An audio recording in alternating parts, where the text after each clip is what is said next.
Today we're going to talk about properties of logarithms.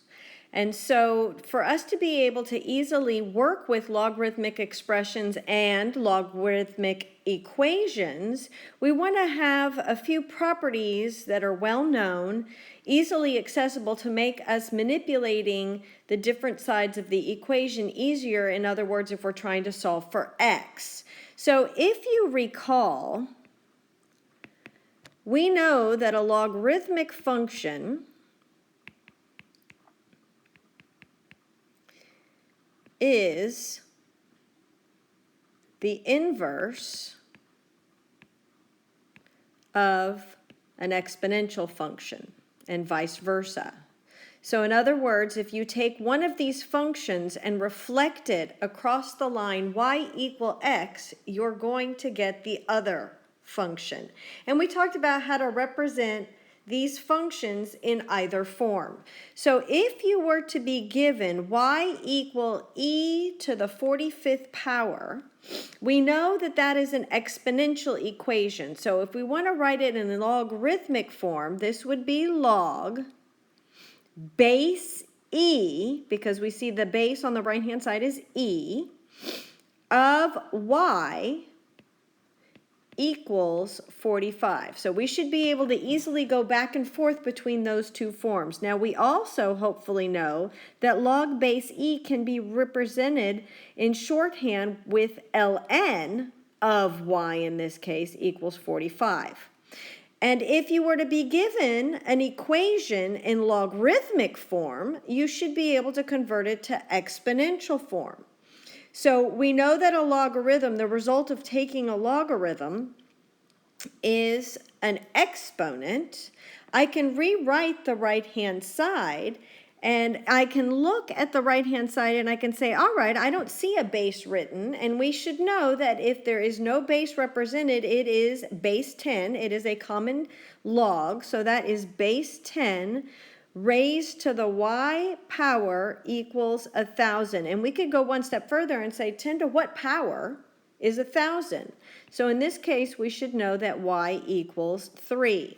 Now, these notes look a little bit different than the hard copy of the blank notes you originally may have received, because we wanted to put additional information to help as a reference for the notes that we go through. So you may not see this box that expresses all and represents all of the properties of logarithms, but here they are outlined all at once, and we are going to go through each of these properties. The first property that we want to talk about is the product property. And we know when we take a product, we are multiplying. So in this case, if you have the log of a product, so that's the product A times C, that this can be represented as the sum of the logs of each of the base factors.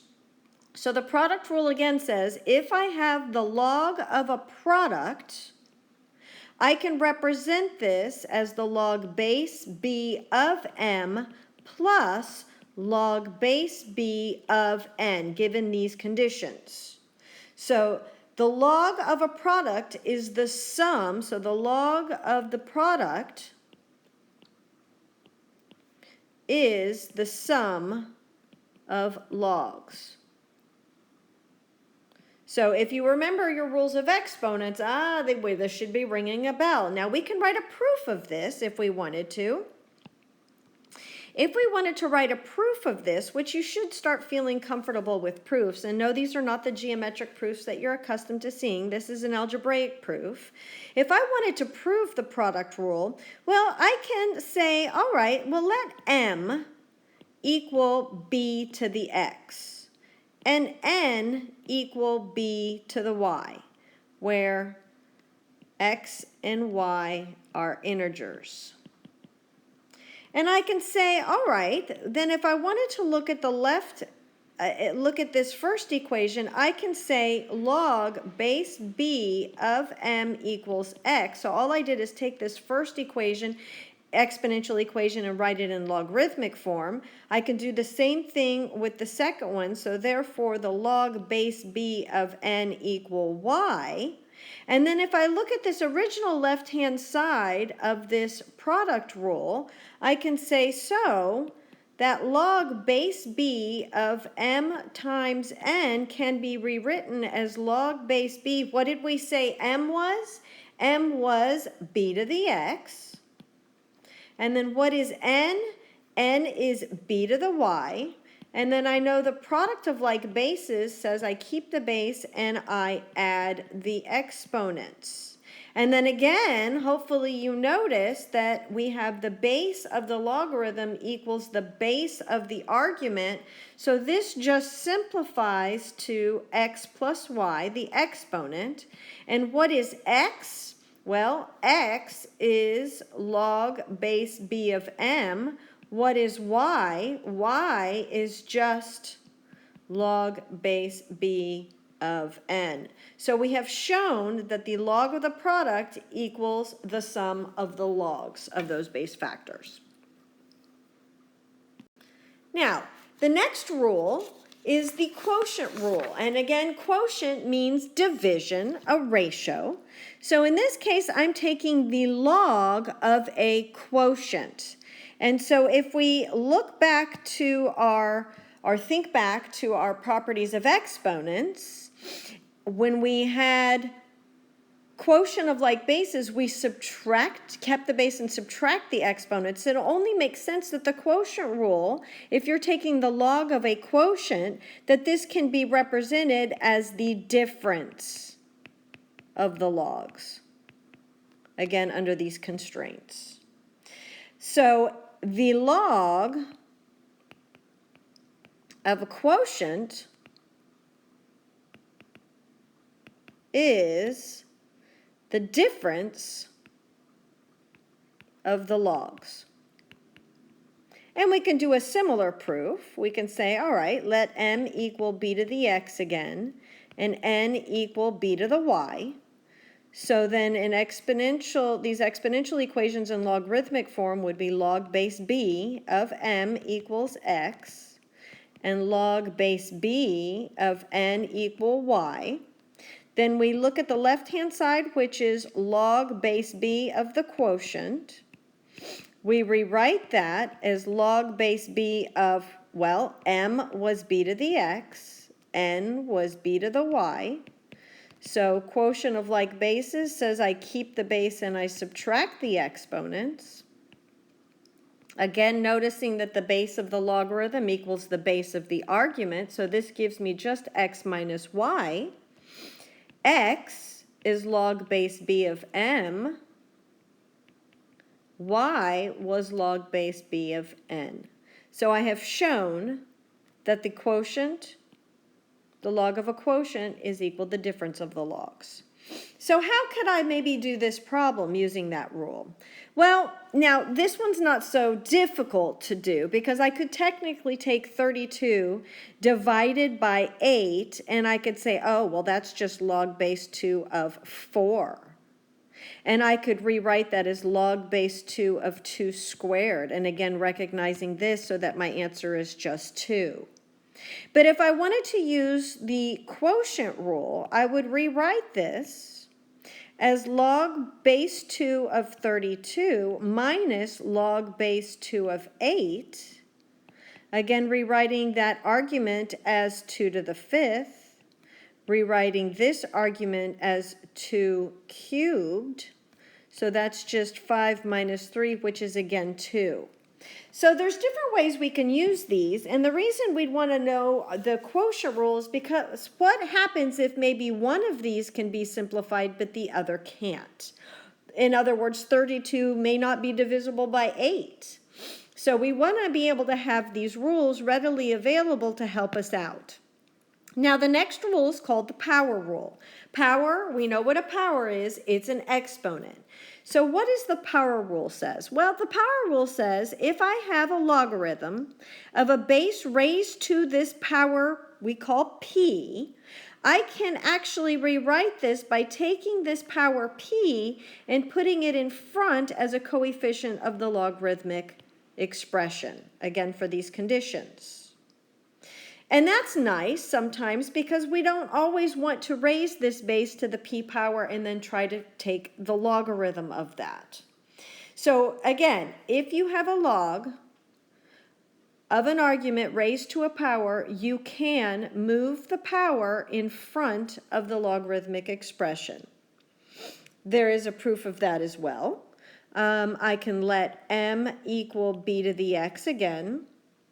And therefore, if I write that in logarithmic form, it would be x equal log base b of m.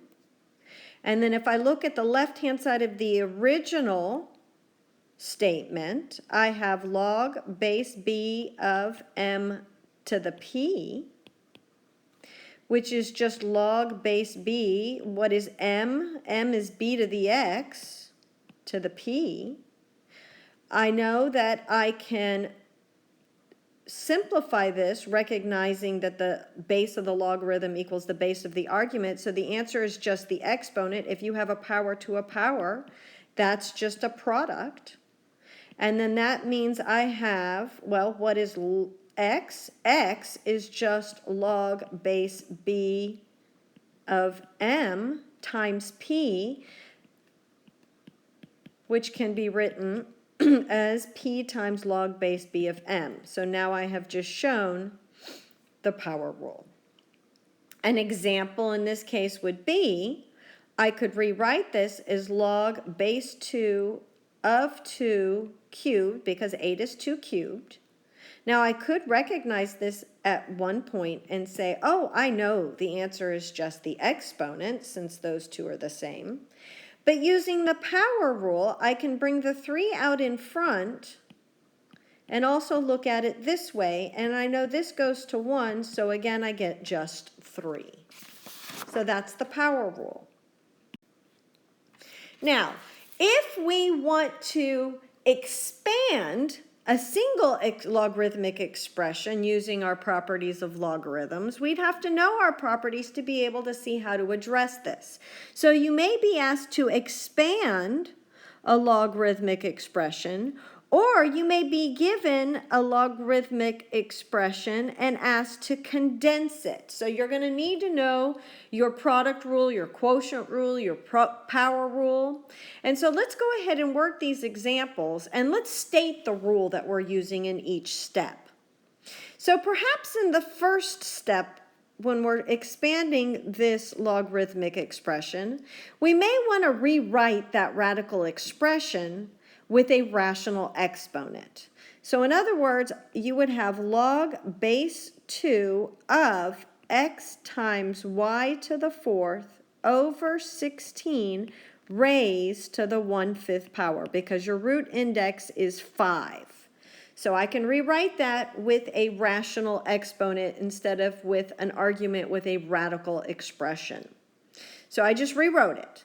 Now, that 1/5 exponent, we may want to use our power rule and move that out in front. So this would be the same thing as 1/5 times log base 2 of x y to the 4th over 16.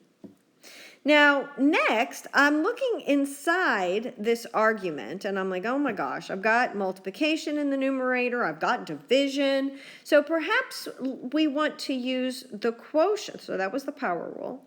So next we may use the quotient rule.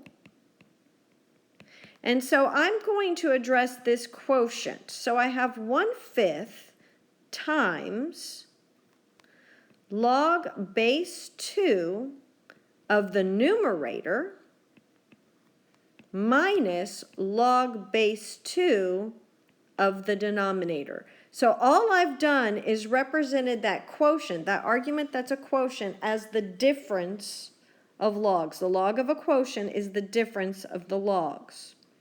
Now, next you may want to look at this, the log of a product. So in that case, you could use the product rule and address that log of a product. So I still have 1/5 times, now I'm going to separate this log of a product into the sum of logs. And then I still have to bring down this last logarithmic expression. Now, I could use the power rule again. In this case, I could use the power rule for this if I wanted. So if I use the power rule, this would be 1/5 times log base 2 of x plus 4 times log base 2 of y minus, and then I can go ahead and simplify this. I know 16 is 2 to the 4th, so that simplifies just to 4. So I now have, I'm trying to expand this. So now I'm just going to distribute, and if I distribute that 1/5 to each of these terms inside the parentheses, I'm going to get 1/5 log base 2 of x plus 4/5 log base 2 of y minus 4/5. And that is your final answer. You have taken a single logarithmic expression and expanded it into these terms. Now I can go the other way. I can be given an expression and I have to condense it using my properties of logarithms. So in this case, I see this 1/3 out in front. Maybe I ought to use the power rule. And I ought to take log base 4 of x minus log base 4 of y and raise that to the 1/3 power. Then I can see that I have the difference of logs, and the key here, something very important that you want to make sure you pay very close attention to. You can only use these properties of logarithms if the base of the logarithms are the same. Had these numbers been different, I could not use the quotient rule. They have to be like bases. But I can go ahead now use the quotient rule. And I can say, all right, the difference of the logs can be represented as a single logarithmic expression where the argument is just a quotient. And I could even go one step further and represent it using a radical expression instead of a rational exponent. Either one of these is fine, unless it specifies do not represent your answer with radical expression and not a rational exponent. Now let's take a look at the next one. Here we're being asked to condense. So I see the sum, they're all base 10, they're all common log, so I can go ahead and condense these without trouble. I see a sum of logs. I see, a difference. And another difference. I don't like so many minus signs. So perhaps I can rewrite this, leaving the first term alone, leaving the second term alone. But if I factor out a -1 from these two, from each of these, I'm going to have negative log of 15 plus log of x plus 2. I think I like seeing that sum of logs there because this sum of logs now can be condensed as the log of a product. These sum of logs can be condensed using the log of a product. So this combines to give me log of x times x squared minus 4 minus log of 15 times x plus 2. So what I would have to do next is I would have to look at this difference and now represent the difference of these two logs as the log of a quotient. So I can represent this as log of x times x squared minus 4 over 15 times x plus 2. Now, looking at that argument, I hope you see the difference of two squares and want to factor that. So now my numerator is x times x plus 2 times x minus 2 all over 15, times x plus 2. I see common factors that I can simplify. So my answer is log of x times x minus 2 over 15.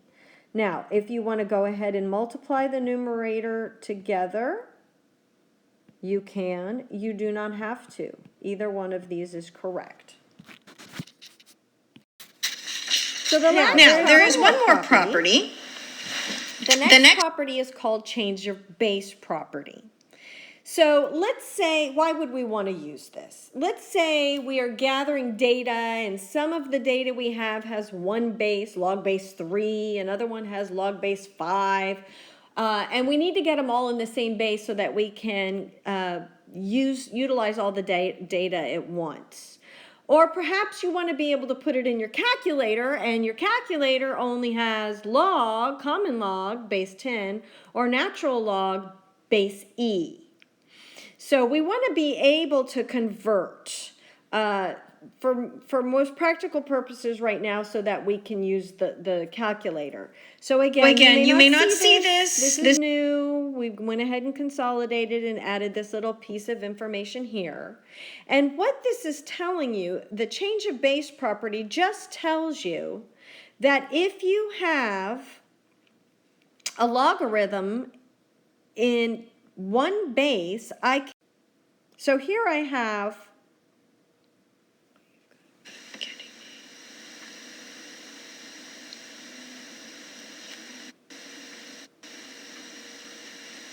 So here I see that I have log base 2 of 16. And let's say I want to convert that to a base 10.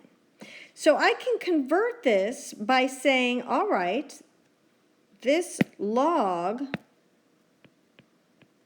base 2 of 16 can be written as log, common log base 10, of 16 over log base 10 of 2. So here I've converted it to base 10. So this is log of 16 over log of 2. If I were to put that into the calculator, I would get 4. So I would type in log in the calculator of 16 divided by log of 2, and that happens to give me 4.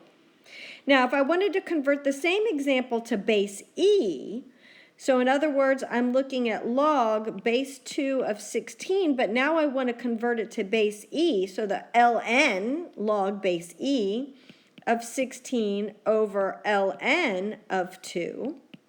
That also, if I were to put ln of 16 and divide it by ln of 2, I would get 4. So I would get the same thing.